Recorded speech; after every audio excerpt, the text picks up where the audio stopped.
नमस्कार दोस्तों, बरबड़ एकेडमी में आपका हार्दिक स्वागत, अभिनंदन, आदाब, अर्ज, खैर मकतब है। आज मैं फिर से नए तथ्य के साथ आपके सामने हाजिर हुआ हूँ। हमारा नया तथ्य चल रहा था राजस्थान जीके। अभी तृतीय श्रेणी अध्यापक भर्ती परीक्षा नज़दीक होने की वजह से राजस्थान जीके को हमने लिया है। तो मैं उन सवालों पर जिक्र करने जा रहा हूँ जो हर बार परीक्षा में रिपीट होते हैं। उन सवालों के बारे में चर्चा कर रहा हूँ। देखिए दोस्तों, जैसलमेर को गोल्डन सिटी कहते हैं, ये आप सभी को पता है।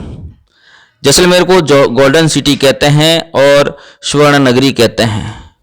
स्वर्ण नगरी जैसलमेर को कहते हैं क्योंकि जैसलमेर को स्वर्ण नगरी इसलिए कहा जाता है कि जैसलमेर के सारे मकान पीले पत्थर से बने हुए हैं। जैसलमेर का किला और वहाँ के सारे मकान पीले पत्थर से बने हुए हैं कि जैसलमेर में निकलने वाला जो पत्थर है वो पीला है, और पीला होने की वजह से जैसलमेर को गोल्डन नगरी, स्वर्ण नगरी कहा जाता है। और भाटी शासकों की नगरी रहा है जैसलमेर।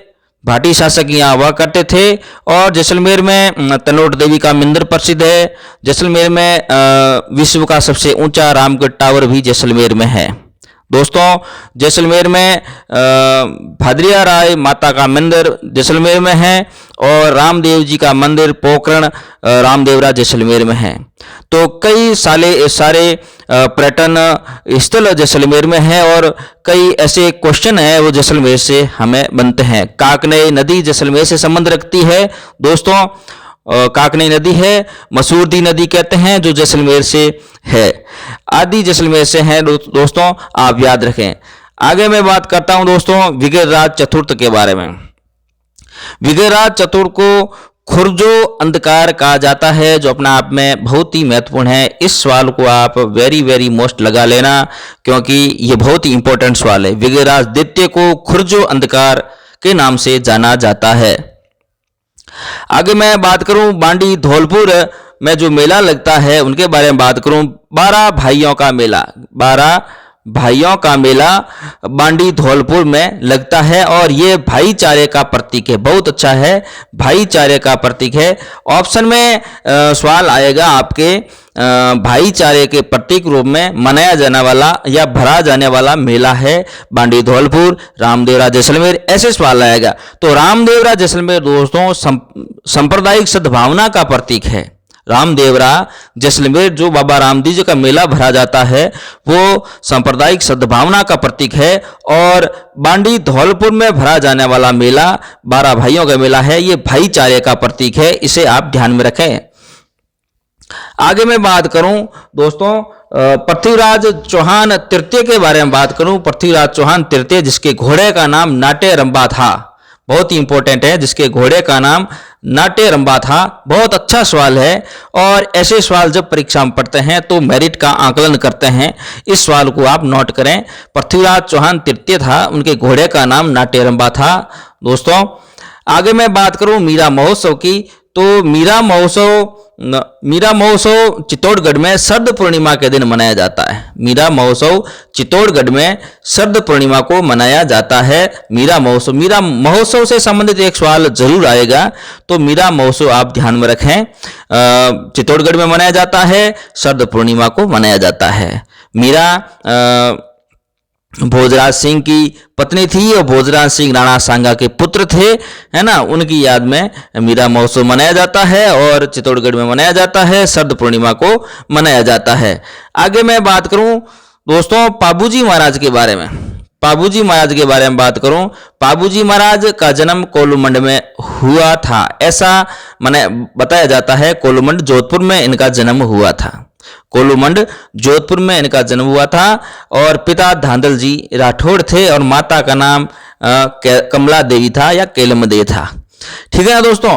तो पाबूजी राठौड़ का जन्म जोधपुर कोलूमंड में हुआ था। Mega highway Phalodi to mega highway Phalodi to जा रही है देचू होते हुए गुजरात, उस पे पाबूजी का स्थान है, जन्म स्थान है। और यहाँ पाबूजी का एक म्यूजियम भी बना हुआ है, बहुत अच्छा है, म्यूजियम भी बना हुआ है, आप ध्यान रखना, बहुत अच्छा म्यूजियम है।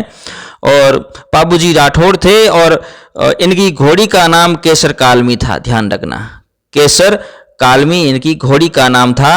केसर कालमी और पाबूजी ऊँटों के देवता के रूप में माने जाते हैं। कई बार परीक्षा में सवाल आया है, ऊँटों के देवता के रूप में माने जाते हैं पाबूजी। पाबूजी घोड़ी का नाम था केसर कालमी। पाबूजी का जन्म हुआ था कोलूमंड राठौड़ान जोधपुर में। पिताजी का नाम दांदल जी था, माता का नाम कमला देवी था। और यह जो पाबूजी की जो गाथा गाई जाती है उसको फड़ कहा जाता है। पाबूजी की जो गाथा गाई जाती है उनको फड़ कहा जाता है। देवनारायण जी की फड़ है, उसी प्रकार पाबूजी की फड़ है। बहुत अच्छे आराध्य देव के रूप में माने जाते हैं और लक्ष्मण के अवतार माने जाते हैं। पाबूजी लक्ष्मण के अवतार माने जाते हैं। दोस्तों आगे मैं बात करूं, राजस्थान में दिशा की दृष्टि से सर्वाधिक नदियां पश्चिमी राजस्थान में पाई जाती है। ये तो आपको सभी को पता होगा, राजस्थान की सर्वाधिक नदियां हैं वो पश्चिमी राजस्थान में पाई जाती। अभी द्वितीय श्रेणी अध्यापक भर्ती परीक्षा में यह सवाल आया था। द्वितीय श्रेणी अध्यापक भर्ती परीक्षा हिंदी के पेपर में सवाल आया था, राजस्थान में सर्वाधिक नदियां किस ओर बहती है तो पश्चिम में पाई जाती है। ये आप ध्यान रखें। देखो ये सवाल बार बार रिपीट हो रहे हैं, रिपीट होने वाले सवालों के बारे में हम जिक्र कर रहे हैं। आगे मैंने बिसलपुर बांध के बारे में पिछली कक्षा में आपको पढ़ाया था और खारे पानी के बारे में भी पढ़ाया था। अब मैं महाराणा प्रताप के बारे में बात करूं दोस्तों, तो महाराणा प्रताप के बचपन का नाम कीका था। कीका था महाराणा प्रताप के बचपन का नाम। और महाराणा प्रताप उदय सिंह के पुत्र थे। माता का नाम जयवंताबाई था और पिता का नाम उदय सिंह था। और महाराणा प्रताप गिरवा की बस्तियों में कीका उपनाम से जाने जाते थे। तो ये सवाल कई बार परीक्षा में आया हुआ है, कीका उपनाम से कौन से शासक जाने जाते हैं तो महाराणा प्रताप जाने जाते हैं। बहुत अच्छे शासक थे और बहुत ही मतलब युद्ध कौशल में निपुण थे और अंतिम समय तक मुगलों की अधीनता स्वीकार नहीं की। ऐसे महान धरती माँ के सपूत को नमन हम करते हैं। तो आप ध्यान रखें, महाराणा प्रताप की गिरवा की बस्तियों में महाराणा प्रताप को कीका नाम से जाना जाता था।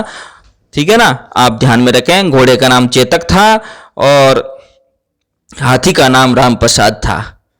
आगे मैं बात करूं लोक देवता पंद्राज जी बचपन में गायों के बीच में गुजरा। पंद्राज जी का जो बचपन है गायों के बीच में गुजरा। ऐसे सवाल तो नहीं आ सकता, परंतु आ जाए तो ध्यान रखना पंद्राज जी भी एक लोक देवता है। बाबा हरिराम जी का जन्म 1959 में हुआ। ऐसे सवाल नहीं आ सकते हैं और आ भी जाए तो आप ध्यान रखना। हाँ, ये सवाल देखो, पंद्राज जी के बारे में अभी अपने चर्चा की थी। गोवंश की रक्षा के लिए हिंदू समाज में जन्मे पंद्राज जी का नाम अमर रहेगा। उन्होंने गायों की रक्षा के लिए अपना बलिदान दिया है। गोवंश की रक्षा के लिए हिंदू समाज में जन्मे पंद्राज जी का नाम बहुत ही श्रद्धा के साथ लिया जाता। देखिए दोस्तों, हर सवाल आए हुए हैं, जो ऐसे सवाल है जो परीक्षा में अभी तक नहीं आए हैं, तो बोर्ड ऐसे सवाल उठाने की कोशिश करेगा जो हमारी हिंदू कला संस्कृति से जुड़े हुए सवाल हैं उनसे। करौली की देवी के बारे में अगर बात करें तो करौली के यदुवंशी राजवंश, करौली में कौन सा राजवंश है? यदुवंशी राजवंश है। और वहां की देवी का नाम, कुल देवी का नाम कैला देवी है, कैला मैया है। कैला मैया है देवी का नाम। और यहाँ जो नृत्य होता है देवी के आगे उसको लांगुरिया नृत्य कहते हैं। ध्यान रखना दोस्तों, लांगुरिया नृत्य कहते हैं। जो बहुत लंबा गीत है, सबसे लंबा गीत गाया जाने वाला कैला देवी के सबसे लंबा गीत गाया जाने वाला माता कैला देवी का है। और जो नृत्य किया जाता है उसे लांगुरिया नृत्य कहते हैं। और ये यदुवंशी राजवंश की कुल देवी है, करौली यदुवंशी राजवंश की कुल देवी है। इतना आप दोस्तों ध्यान रखें क्योंकि यह सवाल हर बार रिपीट होने वाला क्वेश्चन है। आगे मैं बात करूं वीरवर कल्ला के बारे में, तो कल्ला जी राठौड़ थे और उनके गुरु का नाम भैरवनाथ था। कल्ला जी राठौड़ थे और गुरु का नाम भैरवनाथ था। तो सवाल आ सकते हैं कि 4 हाथ वाले देवता के रूप में माने जाते हैं। 4 हाथ वाले देवता के रूप माने जाते हैं। सवाल हमेशा ऐसा ही आया है, हर बार परीक्षा में रिपीट होता है। 4 हाथ वाले देवता के रूप में माने जाते हैं तो वीरवर कल्ला जी माने जाते हैं। दोस्तों याद रखना, वीरवर कल्ला जी माने जाते हैं।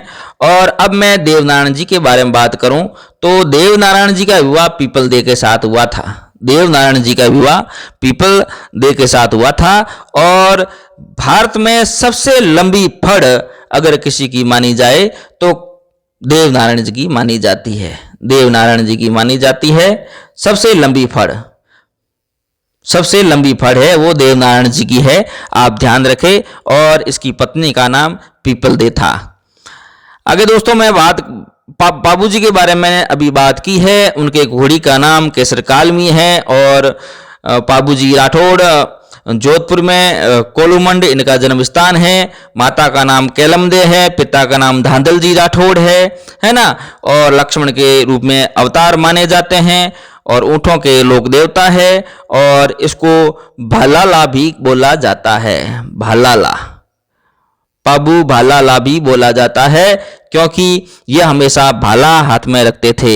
भाला हाथ में रखकर घोड़ी पर चढ़ते थे। भाला ही इनका एक शस्त्र था, इसलिए बाबू भालाला भी इनको बोला जाता है। गोगा जी की माता का नाम बाछल है, ये आपको पता होना चाहिए। गोगा जी की माता का नाम बाछल है और गोगा जी एक लोक देवता है। गोगा जी लोक देवता है और सर्पों के देवता के रूप में माने जाते हैं। गोगामेड़ी हनुमानगढ़ में है जहाँ मेला भरा जाता है। ठीक है ना, गोगामेड़ी हनुमानगढ़ में है जहाँ मेला भरा जाता है। ठीक है दोस्तों, इतना आप ध्यान में रखें। और कल्ला के बारे में भी पढ़ा था। योगाभ्यास और जड़ी बूटी का ज्ञान कल्ला जी को अच्छा था। जो 4 हाथ वाले देवता है उनको अच्छा ज्ञान था। अब मैं मोर के बारे में बात करूं। प्रदेश में पहली बार राष्ट्रीय पक्षी मोर गणना 1 से 7 दिसंबर 2017 को की गई, जिसमें मोरों की संख्या बहुत कम पाई गई है। ये ध्यान रखना, ऐसा सवाल तो नहीं आ सकता, फिर भी आ जाए 2017 के बारे में अगर पूछ ले तो सवाल बन सकता है। हाँ, अब मैं रामदेवरा के बारे में बात करने जा रहा हूं। रामदेवरा मेले में आकर्षण का केंद्र है तेरह ताली नृत्य। तेरह ताली नृत्य कांबड़ जाति की महिला और पुरुष करते हैं। कांबड़ जाति है जो ऋक धर्म में मानी जाती है। जो मेघवाल जाति होती है वो जाति तेरह ताली नृत्य करती है। इसमें 13 मंजीरे होते हैं और 13 मंजीरे एक गोल घेरे के रूप में बजाए जाते हैं और औरतें नृत्य करती है। बहुत ही अच्छा आकर्षक का मंदिर है, बहुत अच्छा आकर्षक का नृत्य है और ये रामदेवरा मेले में आयोजित होता है बाबा रामदेव जी को रिझाने के लिए। और बाबा रामदेव जी सांप्रदायिक सद्भावना के देवता माने जाते हैं, ये आप दोस्तों ध्यान रखें। माता का नाम मैणादेव बताया जाता है, पिता का नाम अजमल है ना। कहीं शायर, पिताजी का नाम शायर जी बताया जा रहा है और माता का नाम मगनी बताया जा रहा है। ठीक है ना, इतिहास उटपटांग है, कोई पता नहीं है, परंतु लोक देवता के रूप में रामदेव जी पूजे जाते हैं। आगे मैं बात करूं, राजस्थान के बाड़मेर जिले में पेट्रोलियम के भंडार मिले हैं। राजस्थान का जो बाड़मेर क्षेत्र है पेट्रोलियम का अच्छा भंडार है। रिफाइनरी भी बाड़मेर में लगाई जा रही है। अपने बालोतरा में भी रिफाइनरी की शुरुआत होने वाली है और बाड़मेर जिले में पेट्रोलियम के बहुत अच्छे भंडार मिले हैं दोस्तों, इनको आप याद रखें।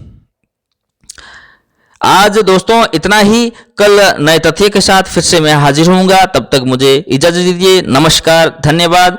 मैं आपका अति आभारी रहूंगा। वीडियो को ज़्यादा से ज़्यादा शेयर करें, लाइक करें, सब्सक्राइब करें, कमेंट करें।